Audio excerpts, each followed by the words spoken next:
here on Ahlebait TV, Sky Channel 745. I'm your host, Fahima Mahomed. I'd like to welcome you all watching from across the globe and wherever you are streaming from tonight.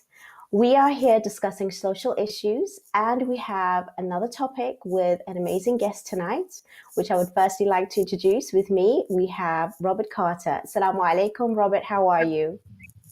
Wa alaikum salam. Thank you very much for having me on.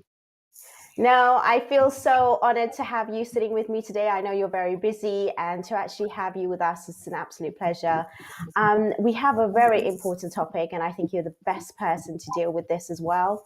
We're talking about representation or persecution. What is it that Muslims are being presented in the social, media generally, mainstream, especially, and hopefully we can actually give some examples so that we can actually not just speak from just subjective sort of ideas or thoughts, but try to be objective.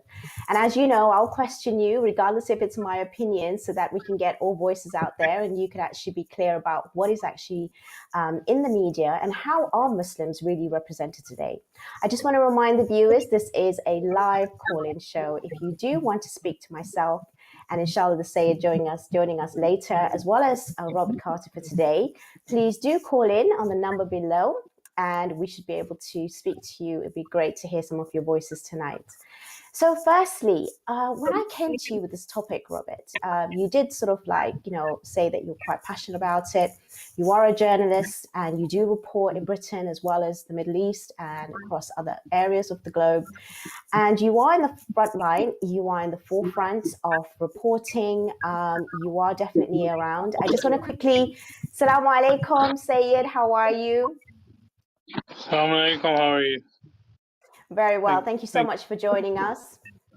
So we are here with Robert Carter, who is a journalist from Press TV, and you're going to talk to us through with regards to introducing how are Muslims represented in the media today, especially in the UK. Robert Carter, please carry on. Thank you. Sure. Well, obviously, for anyone who doesn't live in the UK, it's described as from outside as being a kind of haven of freedom of speech, as a kind of place, a safe haven for democratic freedoms, for human rights, and that type of thing. But actually, the reality is, when you're dealing with minority communities here in the UK, especially for Muslims, could be a major issue where there's like double standards here. The community is treated totally different to how other communities are treated, particularly the majority, the kind of white British, native, if you want to, community, which obviously has the monopoly on the media narrative and is also basically defended by the establishment here. So, proof where I'm coming from, whenever there is a story which is of concern to the Muslim community, particularly issues relating to, for example, the recent blasphemy scandal which came out of Batley Grammar School in West Yorkshire. This is a story which did go international. A school teacher there was showing offensive cartoons of Islam's holy prophet Muhammad sallallahu alaihi wasallam to students. This cartoon was published by a racist French magazine known as Charlie Hebdo, and obviously these cartoons are deeply offensive to Muslims. The teacher was showing these cartoons to a majority Muslim classroom, and many of the students ended up complaining, saying, look, these cartoons are offensive, we don't like it. And it became a national story. British Muslims, particularly parents, went out to the school and complained, saying, look, we want these cartoons to not be shown to our students, please. This blew up, and what the media did is they whipped up the story. They made provocative headlines stating things like, crazy Muslims threatened teachers at the school, forced the teachers into hiding, fearing death threats and that type of stuff. And when similar stories relating to other communities are covered by the same media, they're covered in a totally different way. So, for example, schools which offend LGBT community, teacher, for example, saying something that's deemed homophobic. That teacher, there have been cases where teachers have lost their jobs over offending LGBT community positions. The same can be said again if a teacher has said something offensive about the Jewish community, or an offensive joke about the Holocaust. There have been examples, and again, the school gets scrutinized and teachers get dismissed. But on this occasion, it was the Muslims who were offended, and what's happened, there's been media support for the teacher who was suspended. There's been condemnation of the school for suspending the teacher, and the parents involved, who are essentially just concerned parents about their children's education. They have every right to protest that. They're being demonized and compared to terrorists. They're being compared to the Takfiri terrorist who killed a teacher in France some time ago over similar insults of the Prophet Muhammad sallallahu alaihi wasallam. So from my experience, the media here has a major problem with demonizing Muslims, demonizing traditional Islamic beliefs, and peddling a kind of reform movement of Islam. So Muslims, so-called Muslims who want to change Islamic beliefs to fit Western ideals, they are promoted. They're given top jobs with big pay on the major platforms. But any real traditional Muslims like you or me, for example, we wouldn't be given those same opportunities. So that's what I have to say. From my experience in the industry, there is massive institutionalized Islamophobia, and Islam is demonized. Very, very important issues that you've raised, and I was going to ask you about the examples, but you very clearly have stated that, especially with the recent incidents, and it is very, very clear that this is what's happening. I myself have been following the media and generally looking at the general comments of most people, just in everyday people, with regards to several outlets of mainstream newspapers, for example, and a lot of the comments is demonizing Muslims for thinking, believing, and being in that way. So definitely what you're saying is not just an isolated account. And we are trying to be objective here. We're not trying to just give opinions. We are giving fact. And if anybody does have any comments, please do call in with your sort of statements or comments or any questions that you have, because it is really an important topic that we are addressing tonight. I guess, Syed, when it comes to the media narrative, they do have the power, they do have the control. We are living in the West, in Britain. However, British values is of that of freedom of speech and equality. How do we sit with that as our being Muslims and having our faith and trying to, also, sort of like have our rights here, but then we are scrutinized for speaking out. So what would you say to the Muslims that are being sort of like represented in this way, where they are called out? For example, as Robert clearly stated, that when parents were out there, they were looked upon as not the victims, but the actual terrorizers, who was, not actually being understood or heard as to their point of view. How do we tackle this in the community, or even further beyond our community? Syed. Bismillah ar-Rahman ar-Rahim. It is a Muslim's duty to defend their honor and respect and dignity. So it's part of principles of Islam to not to remain silent. And our Prophet Muhammad sallallahu alaihi wasallam and his companions and Ahlebait wasalam, they all taught us to not to give our hands in allegiance to the corrupt rulers. Whenever they raise such issues or insult the ideology of anyone. I mean, we believe that we respect others' ideology and they should respect our ideology. Allah subhanahu wa ta'ala in Holy Quran teaches us not to even curse the false deities of others, because if we do that, in retaliation they will curse our true God, true creator. So these are the teachings of Islam, and when we look at the behavior of non-Muslims in this regard, unfortunately, we find double standards are practiced, and as Brother Robert was saying, that when similar incidents happened against Jews or Holocaust or anything else, uh, immediately action was taken, and in this regard, the action is opposite to what should be taken here.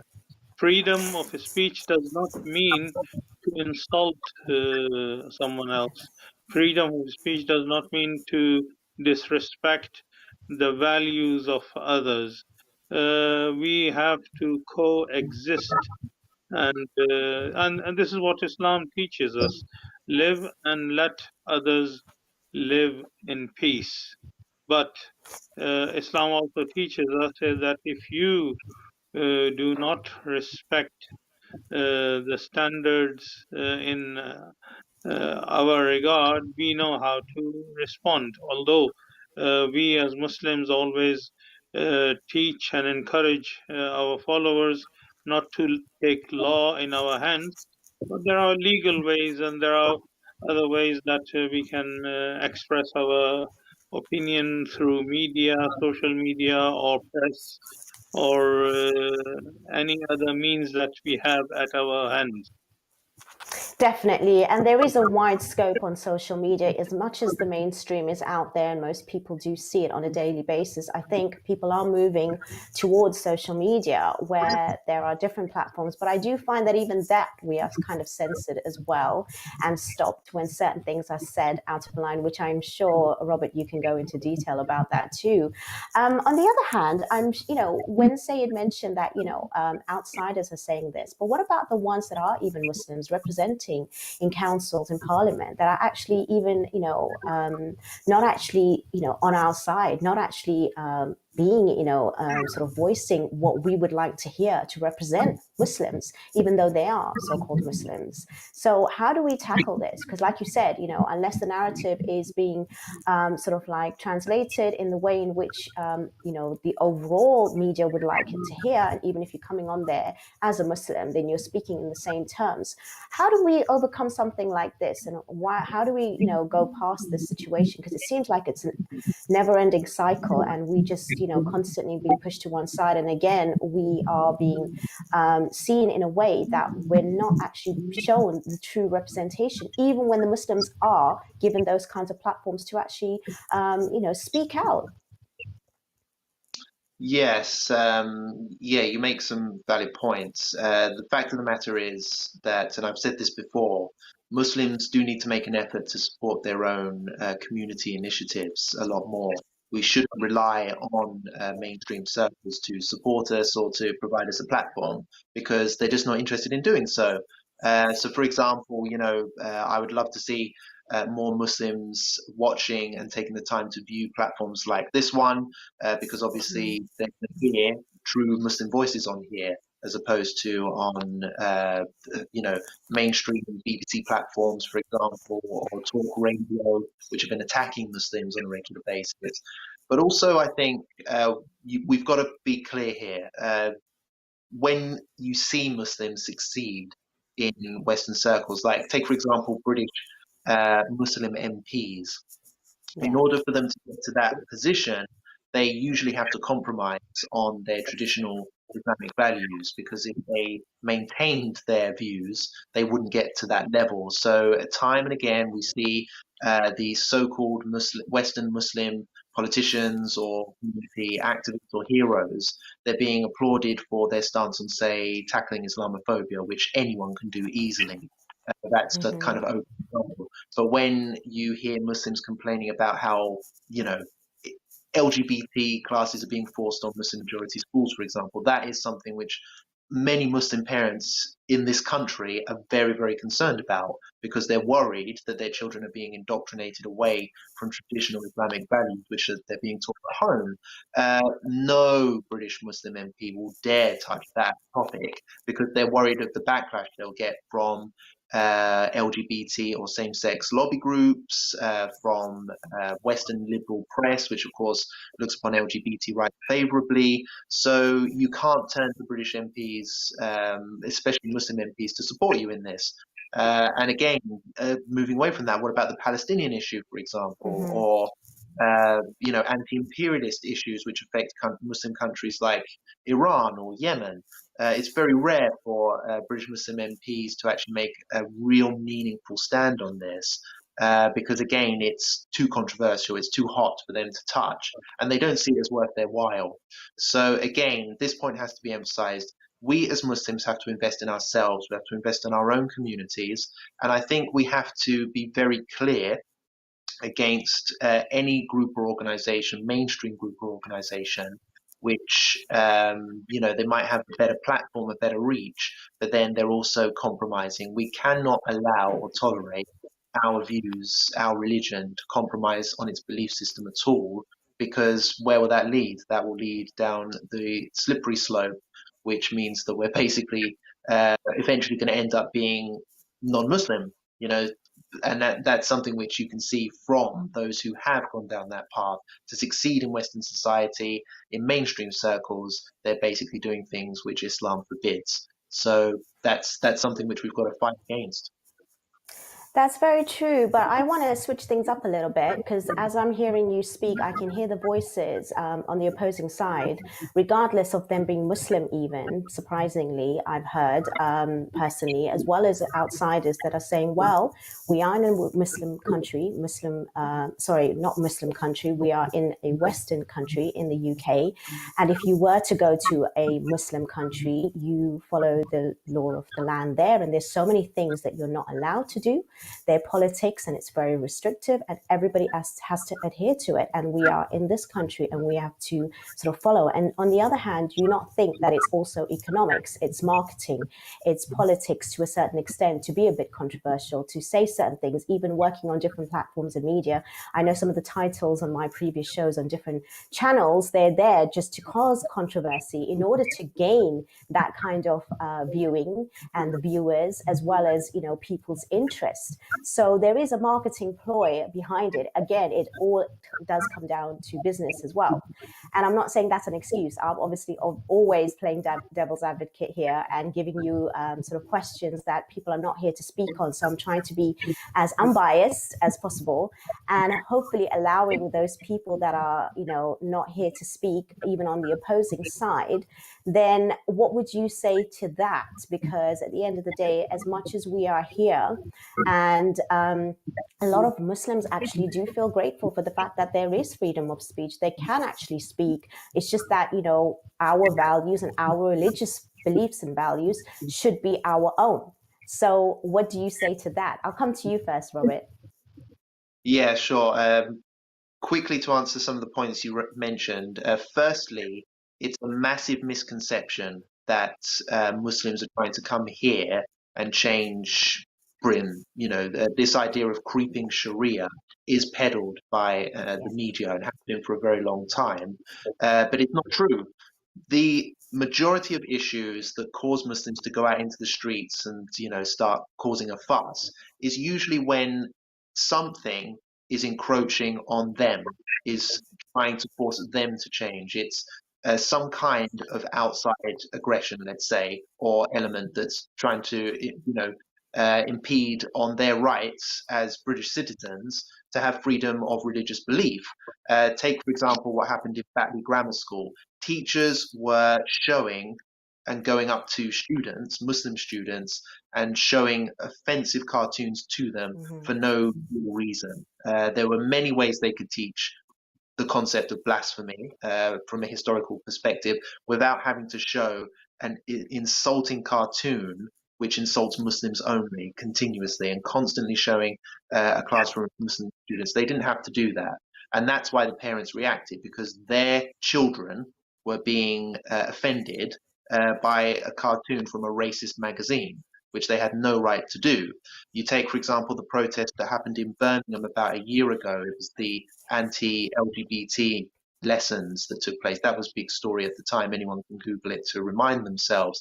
These were Muslim majority schools where a LGBT lesson was being imposed upon them. It wasn't compulsory, those lessons at the time, the no outsiders, same-sex relationship education lessons. They were not compulsory, but the school's leadership, the head teachers at those schools, took it upon themselves to force this issue onto their students, and it was Muslim majority schools. And again, when the parents complained and raised concerns through legitimate means, they contacted the school and expressed their concerns. The school said, "We don't care, we're not changing it, that's your problem if you don't like it." And at time and again, the Palestinian issue, for example, when people go out to the street and practice their democratic right to condemn Israeli regime crimes against the Palestinian people, it is Israeli-friendly lobby groups which go out and try to get them banned. They do bad press. Any activists, they get demonized in the press. So again, it's encroaching on Muslim issues. And we are British citizens. We have a right to express our concerns, express our thoughts and feelings. We're not doing it in an undemocratic or violent or extremist way at all, but it still gets described as such. So this whole concept of, Muslims coming here and changing things is rubbish. It's total rubbish. Ultimately, it's just British citizens trying to act on their democratic rights, but it's usually the Muslims that are being, prodded with some kind of stick, an establishment-backed stick of some sort, that's leading to them causing a reaction. And then when they react, they get demonized. It's a vicious circle, and it's all just to sell newspapers. And I'm sure there is, and there's plenty of evidence to suggest that there's some kind of establishment-backed effort to basically change Islamic values, just like you're seeing in France. There's a kind of Macron push, a French version of Islam that's being forced, absolutely forced on its Muslim minority there to change their beliefs, to basically make them pro-France, pro-imperialist. That's happening here, but it's a bit more subtle. They're doing it behind the scenes, and that's what concerns me.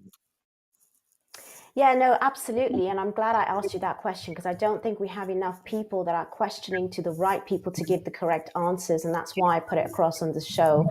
And the other thing I'd like to come to you, Syed, when it comes to people even standing up and speaking, unfortunately, maybe these voices are also not being heard, and they can be misrepresented because it is just the public. We need to have the main public, but do we not see enough, why are we not seeing enough maybe leaders? Even in our Shia community, normally we have maybe some Sayyids, not Sayyids, but Imams or Sheikhs, whatever it may be, from other sect that may be going on to speak about these things, maybe even alongside the parents, for example, because they need support of leaders. They need support of certain sort of like Ulema or whatever it may be to stand together to speak. So maybe that could create a little bit more of a stance. Do you think that we need to have more sort of collaboration, even when it comes to our schools' education system and being part of it? Or even if there are sort of protests that are going out there, it shouldn't just be people that are directly involved, but we are also not just standing up for our own children, but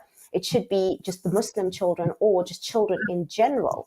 Do you not think that we should see more of this, or do you think it's already something's being done or more should be done? What's your thoughts on this, Syed? Well, I mean, I think we have, unfortunately, a problem in our community that some ulama and scholars, and this has been the problem in all major faiths of the world. There are many leaders who do not have the vision, who do not have the true understanding. They don't feel responsible. They are there just for the sake of position they hold in the society, and they can't be bothered to educate the people. So we need a bit of shake up in the Islamic seminaries, and we need to educate the ulama and scholars who are going to take the responsibility of leadership to have the vision and basirat, the right understanding of the issues rather than just taking care of their personal issues like the visas or anything else. I'm not saying that we should disobey the law of the land. We should respect the law of the land, but while we are respecting the law of the land, we should not be apologetic.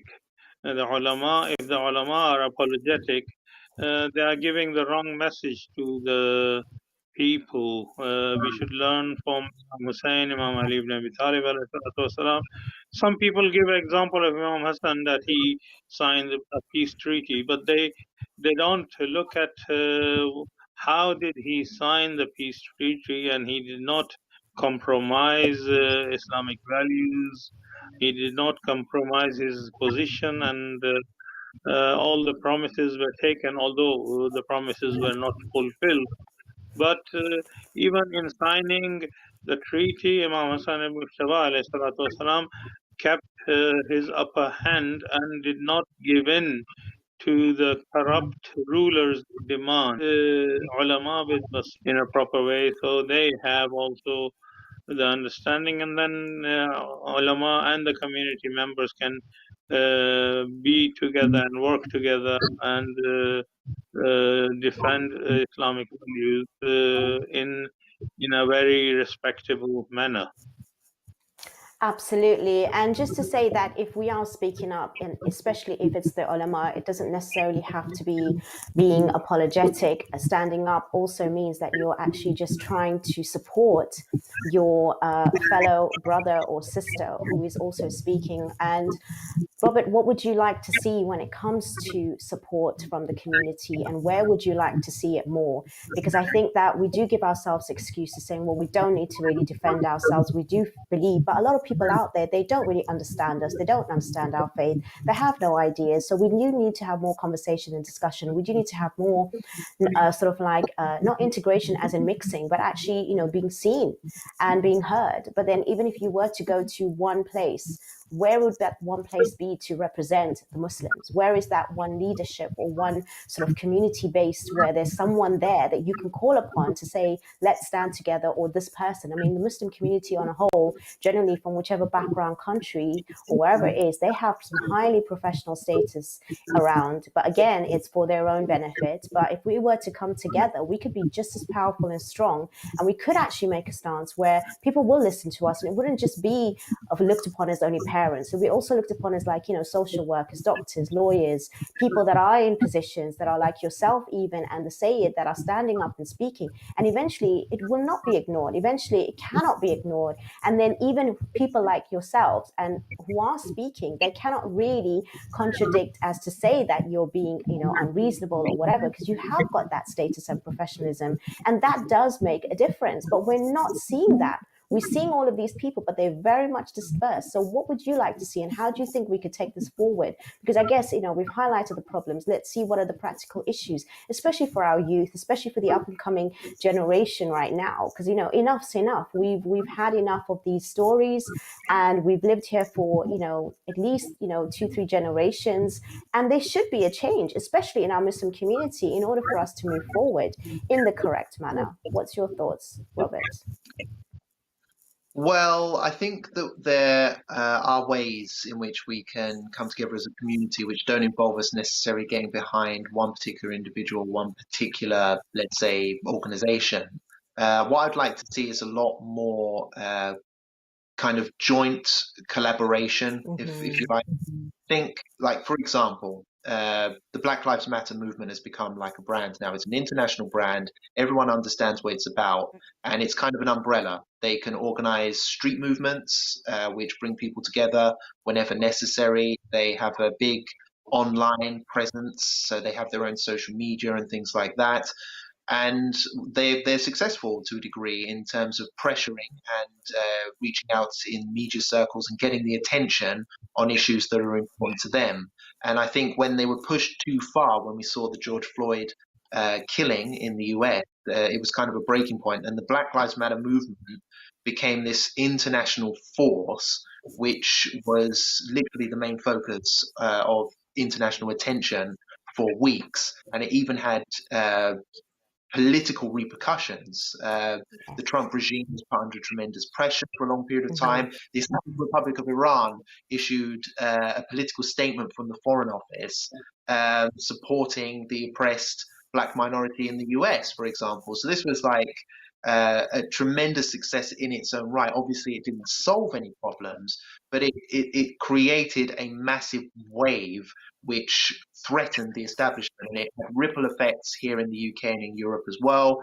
Racist, colonialist statues were being toppled down across the country and things like that. The establishment was terrified for a good couple of weeks, and that in itself, for me, would have been brilliant to see if we could replicate something like that within the Muslim community. So when Batley Grammar School, when it became clear that France or Batley Grammar School here in the UK was insulting Islam's holy prophet sallallahu alaihi wasallam, and it was receiving establishment support, can you imagine if there was a Muslim Lives Matter movement of equivalent ranking to the Black Lives Matter movement that went international? Think of the reaction. I remember when the Charlie Hebdo cartoons, the racist Charlie Hebdo cartoons first came out, there was an international media reaction that was grabbing a lot of attention, but again, it kind of fizzled out after a few days, maybe a week or so.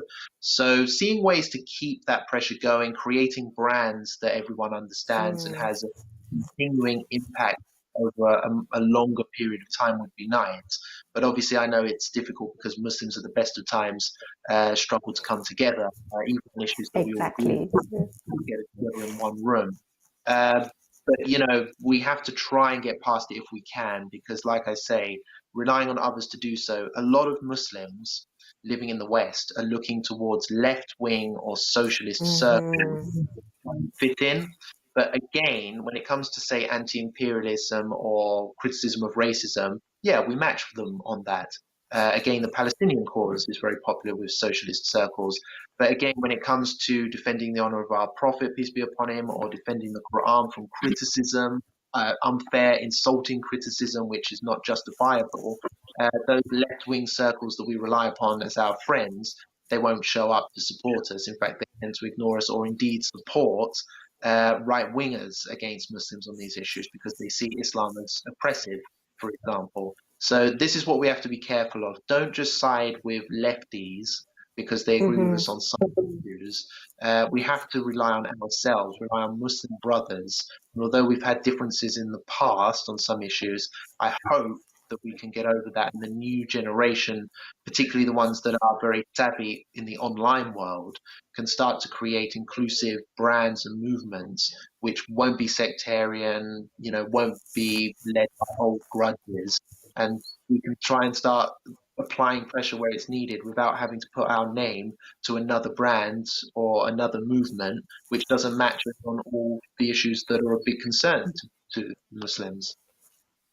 That's amazing. I think you've highlighted something so important, and hopefully, inshallah, we'll see you leader or head of that maybe in the future. And I'll definitely be signing up, and I'm sure many people that are watching, because I mean, we really do need something like that. I haven't even thought of it that way, but you're absolutely right. It's so crucial for us to sort of have that, and we can do it, and it's possible. And something like the Black Lives Matter movement as well, we can easily replicate that, and especially with so much that's going on in Europe, and it's whatever happens in Europe, you know, is going to come here eventually. So we need to be geared up for it. And I think hopefully conversations like this and more narrative around this, we can definitely create some sort of shift and transformation. And again, it's also about allowing the space for people who are just, you know, a little bit of ignorance or not having the information, because there are so many people out there that still do not know what we actually do stand for. They do not come in contact with us. I know recently doing even revert shows, a lot of Muslims, they're like, well, we don't even meet reverts. And I'm like, because you don't actually mix like that. You only mix in your own circles. It's not because you expect them to come to you. You have to be open. You have to be inviting. And yes, we do need to sort of change our ways and beings. We do have a couple of minutes left, and I would like to give about a few seconds to each of you for some like lasting words. Firstly, Syed, before we end the show. Yeah, we should not give up, and we should not be apologetic, as we should continue to educate ourselves and educate, especially the ulama have responsibility to, first of all, have basirat and then pass this vision of basirat to the followers as well. Definitely. Thank you so much. What about you, Robert? I'm sure you, professional journalism, can do it in about 20 seconds or so. Yes, all I would like to say is that if there are any Muslims watching who might have stories which they want more coverage and they're not getting support from mainstream media circles, reach out to Muslim journalists like myself, also Fahima as well, I'm sure. Get in contact with us because we do have ways which we can support you on social media and also in news, keeping in news eye as well. Thank you so much. It's been so amazing and lovely to hear you speak tonight, Robert. It's been absolutely really enlightening and so insightful. Thank you so much, Syed. Thank you so much for watching. And I hope that we do take action. This is not a program to just bring out issues in order to just listen. We want to see movement. We want to see action. And inshallah, we will see that more and more over the next few months and coming years ahead of us, especially with the new generation. We do need to see change in the media, and we start from tonight, but hopefully, inshallah, we are approaching Ramadan, and I would like to wish you all Ramadan Mubarak, and we will see you after the holy month